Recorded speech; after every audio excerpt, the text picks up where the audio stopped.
সম্মানিত দর্শকবৃন্দ আসসালামু আলাইকুম। ভিডিওর শুরুতে আমি আপনাদেরকে বলে রাখবো যে আপনারা যারা সোনালী মুরগি পালন করেন তারা আমাকে একটু কমেন্টে বলে যাবেন যে কারা কারা সোনালী মুরগি পালন করেন। যারা সোনালী মুরগি পালন করেন তারা নিশ্চয়ই জানেন যে সোনালী মুরগি প্রচুর পরিমাণে ঠোকরাঠুকরি করে। তো আমি আমার এই খামারে এবার হচ্ছে এই সোনালী মুরগি নিয়েছিলাম। সোনালী মুরগি নেওয়ার পরে দেখলাম যে এই মুরগি শুধু ঠোকরাঠুকরিই করে না, এই মুরগি প্রচুর পরিমাণে মাটি খনন করে।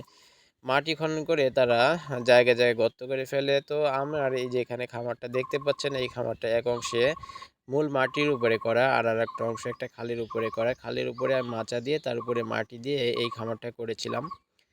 তো যাই হোক, আহ, এই সোনালী মুরগি নেওয়ার ফলে এই যে মুরগিতে মাটিগুলো সব উঠায় ফেলছে। তো জায়গায় জায়গায় সব মাটি উঠে যাওয়ার কারণে এই যে মাচার জায়গায় জায়গায় সব ফাঁকা হয়ে গেছিলো। তো সেই জায়গাগুলো বন্ধ করার জন্য আমি কাঠ এবং ইট ব্যবহার করেছিলাম।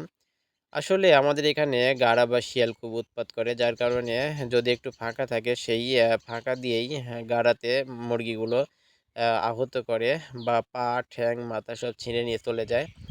যার কারণে আমি মূলত এই যে মাটি যেখান থেকে উঠায় উঠায় নিয়েছে সেই সব জায়গাগুলোতে কাঠ দিয়েছিলাম, ইট দিয়েছিলাম।